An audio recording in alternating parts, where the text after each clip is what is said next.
So today's topic that I'm working on is Blaire White. Blaire White is a famous YouTuber within the transgender community.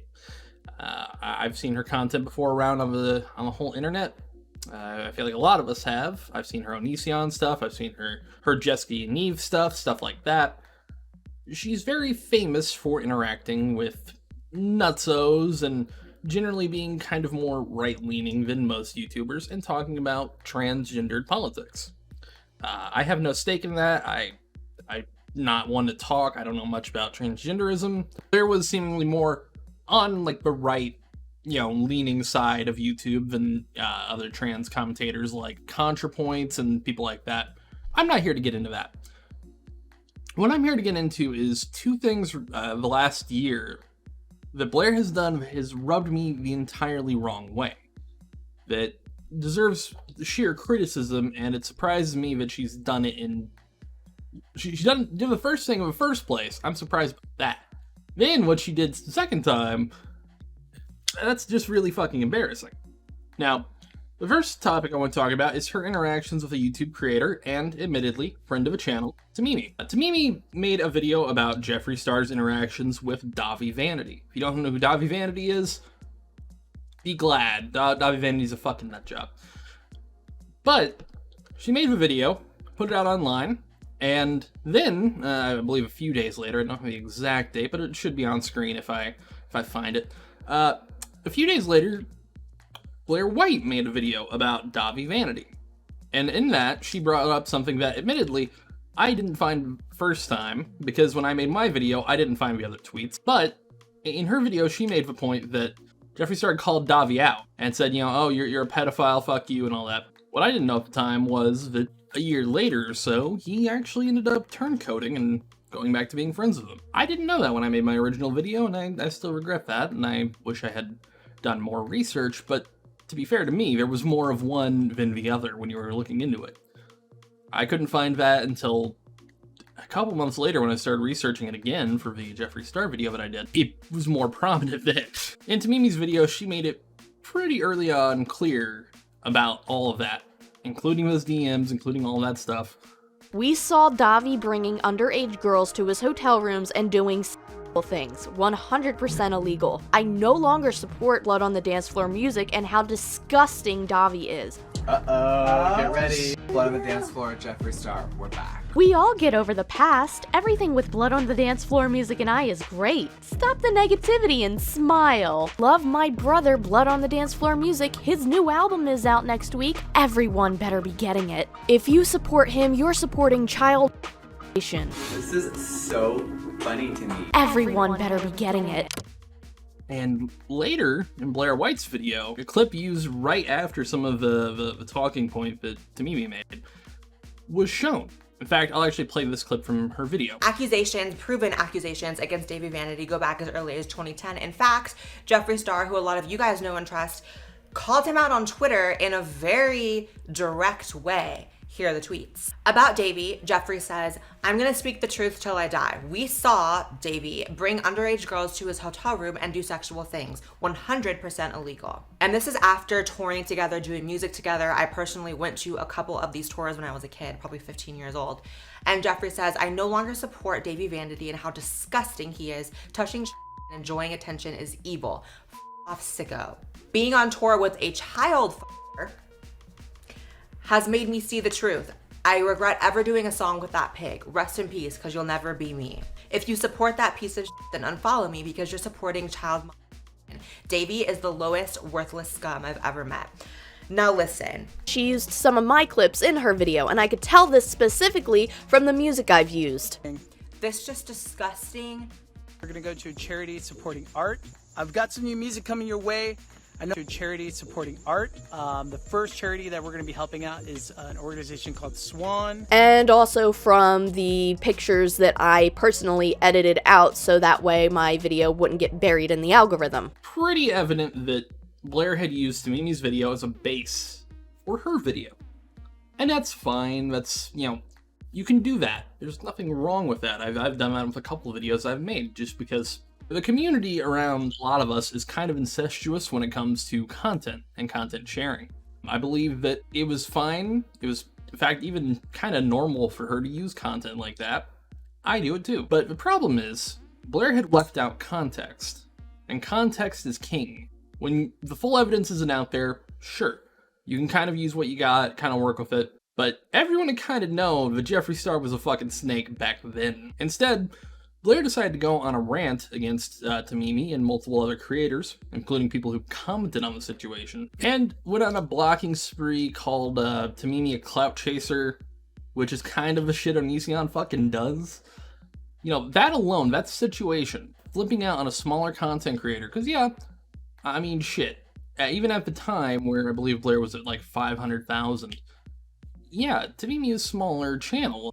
You can't be mad at someone when you took the footage nonetheless. Like, you still ended up using her footage for your video. But Blaire, you got pissed because she called you out. And yeah, you didn't credit her, which is fucking scummy. If you're gonna, you know, take something wholesale from someone's video, you usually end up crediting them. I guess not when you hit a certain milestone in numbers. And that leads us to the more recent controversy, which has made a lot of people, including myself, unsubscribe from Blaire White. This was the Janae Marie Kroc situation. Janae Marie Kroc is a powerlifter, competitive bodybuilder who, in 2015, Janae Marie Kroc had transitioned from a male to a female.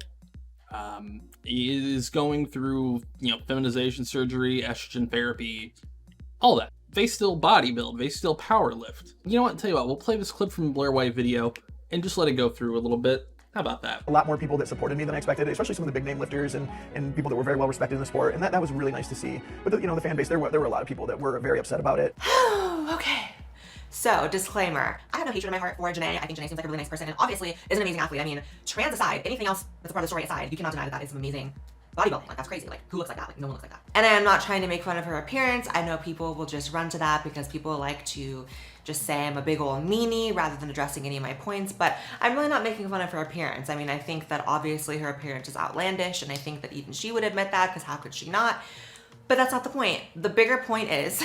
Blaire, this comes off like trying to have your cake and eat it too. You're clearly belittling her. You're making fun of her appearance. You're just pretending that you're not. It's absurd that you would even put that in an uploaded video on your channel. But yes, no. You saying I've got no ill will towards her. I'm not gonna talk about her appearance, but she is ridiculous. She looks ridiculous, right? Blaire, she looks like herself. Fuck it. Why do you care? Genuinely, why do you care? It's absurd. The idea, the concept of Janae competing against biological women is ludicrous. It's almost intentionally ignorant, and anyone who thinks that that is some sort of level playing field is a liar. You're lying to her, you're lying to others, and you're lying to yourself, sweetie. So, one point I want to make from her comparison images of the two bodybuilders, I don't get the point she was trying to make with this image. These two are clearly not at the same competition at the same time. They're not competing against each other in these two images.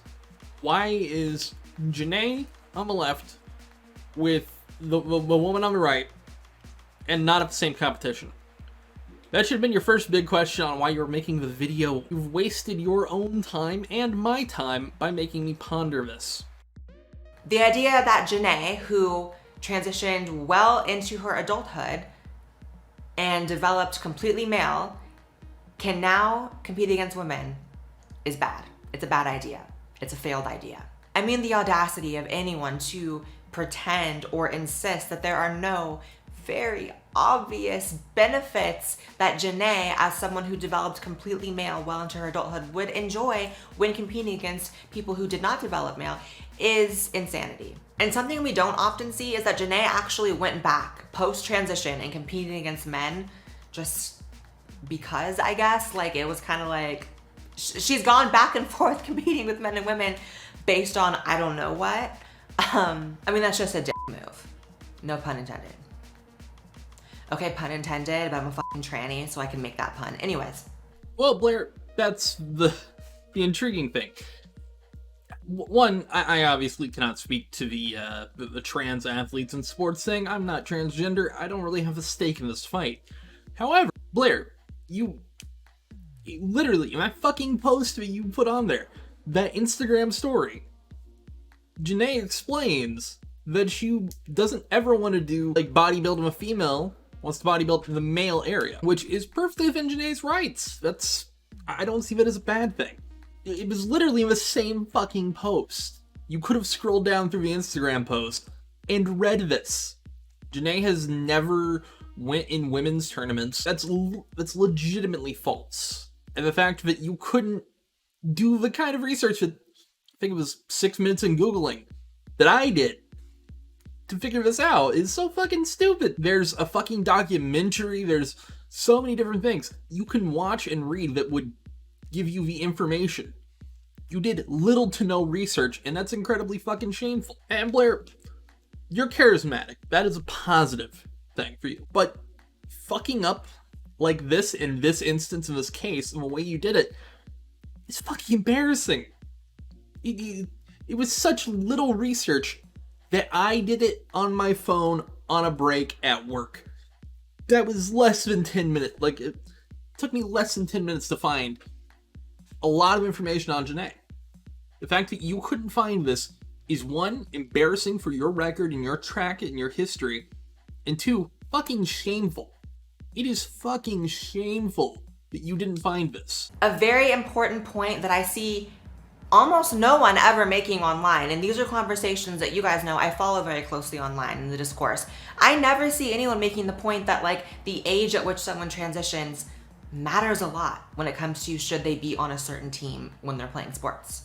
I mean, if a male to female trans person transitions at 12 or 13 and never ever experiences even a drop of male puberty and never develops male, like, you have a much better argument for why that person is cleared to go on the girls' team. But when you have someone who is in their 30s or 40s and transitions and gets to keep all of the muscle mass and the bone density and the height and the hand size and just all of that, I can't.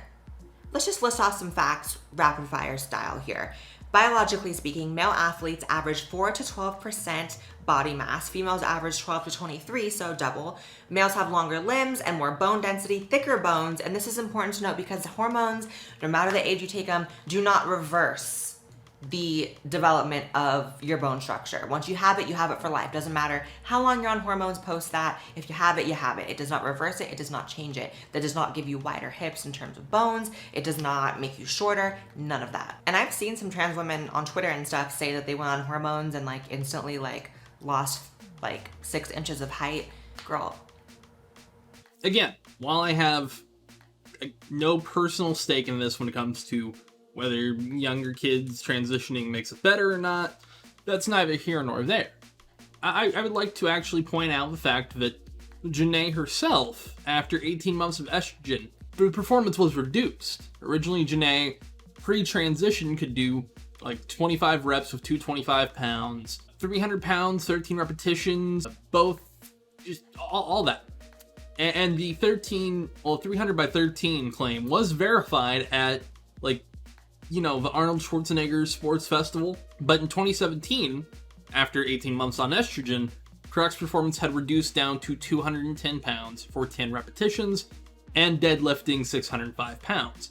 Which I know doesn't sound like a lot, but in that kind of community is a big gap. I think that, you know, obviously, one, I'm talking about this when we're talking about the fact that Janae has never, you know, done any interaction with female athletes when it comes to the sport. Okay? It is nutty that Blaire didn't do this kind of research to make this argument.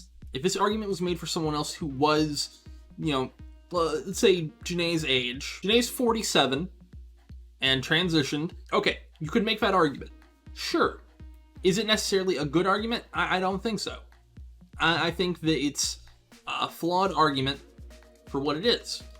I think that, you know, Janae actually having, you know, worked out all this time and staying in the bodybuilding community, in the male bodybuilding community, makes this whole point moot. And that's why I think if I was to attribute malicious intent, I think that's why Blaire didn't mention it. I don't want Blaire to have malicious intent on this, but it's the only way I can think, other than laziness, to actually have done all this shit. It's either Blaire is malicious or Blaire is an idiot, and I don't know which, and it's fucking shameful that I even have to question it. Blaire deleted the video 2 weeks into all this shit. 1 week after Janae had posted a comment on the video. I'm gonna just leave it there, I'm not reading the whole thing. And then it was deleted. No thumbnail change, no nothing, just deleted. And an apology was put up. But not on Instagram, not on YouTube. No, via tweet. Where most of her audience isn't at. Where we can't see what her emotions are, we can't see her talk about it. And it felt like a throwaway fucking thing. Again, I'm not reading it. I'll leave it on screen for a minute if you want to pause it and read the fucking thing. But the fact that Blaire didn't actually do her due diligence in this situation and many others, I'm going to link a video from Tamimi and a video from Creepshow Art down below. It might be in a card above. I don't know if I can get the card system working properly again. But when you have a platform, an audience, even one as small as mine, comparatively to Blaire, you have to know that your credibility is your currency. That credibility is king in this game. If you're not credible, if you fuck up a story majorly, not even in like a small teensy amount, which people do, it happens, people are human. But when you fuck up stories time and time and time again, you lie about certain things, you take things without permission, and you don't take the full context of that, you have a problem. You have misled people inherently. And that, in what is essentially, I'd say, our game when it comes to YouTube, because me and Blaire share similar content when it comes to the grand scheme of things. I think that when you do what Blaire has done with this situation and others, you lose credibility, which is why I have unsubscribed from Blaire White.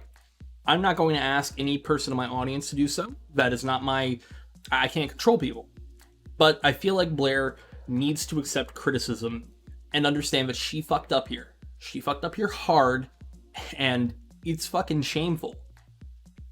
It makes all of us look bad by proxy in the long term.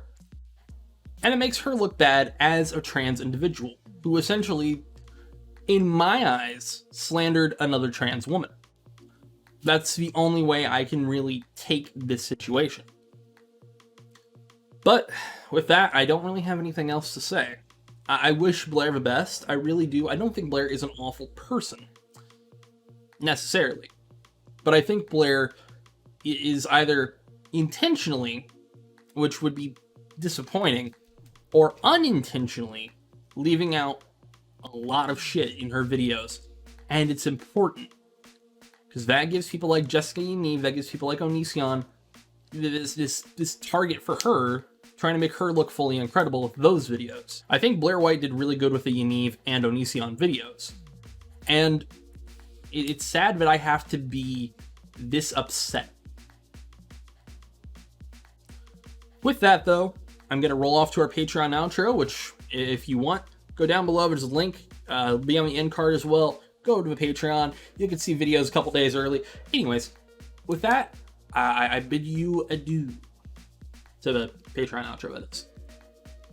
And hello, everyone. We're at our Patreon outro. Just want to say shout outs to everyone who's still a patron, everyone who's a channel member. I'm getting back into the content creation thing. I'm getting that kind of feeling back. So we're gonna go hot and heavy over the next couple weeks, especially. I'm gonna have a Halloween stream, by the way. So if you want to tune in on Halloween, you can see me in my costume, and it's gonna be a pretty cool costume, I think. That's just me. However, at our $10 tier, we have Emiret, Annie, Some Jackass, and Pumpkin Spices. At our $4.99 tier, we have Rainbow Wave. At our $1 tier, we have Xenotegre V, K.Shay, Josh Boyles, Bale Ward, Kim W, Lyra, and Charlie. I'm just going in a different order because I want to change it up, make it a little fun for me. Also, on our YouTube memberships, we have Waterbender and Luidu Sama. I'm excited. I'm really fucking hyped. I've been getting my energy back, kind of getting back in there. I'm really excited. I think Halloween is going to be the turning point. I'm still working on possibly a video that will release on Halloween as well.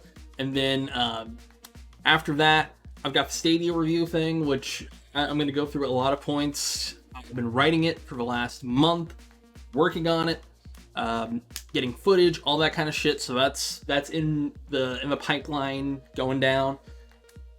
Some of y'all have been around for a year, patron-wise, by the way. Thank you for all your support, all your kindness. I'm excited. We're getting back to it. We're knocking it out, and I'm finally getting to the point where I'm happy again with the content. Some of the stuff before kind of made me feel like trash, especially dealing with all the stuff from the Nick Bates stuff. But I think we're gonna be good. I think we're gonna have a good month, good year. I'm excited for 2021. In fact, I've been planning out some stuff for 2021. It's gonna be an update video. I'm not gonna talk about it till then, but your boy might be filming a full-on documentary. But that's another thing. Anyways, with that, I'm out of here. Take it easy. See you soon. Have a good one. Peace. Good night. Love you.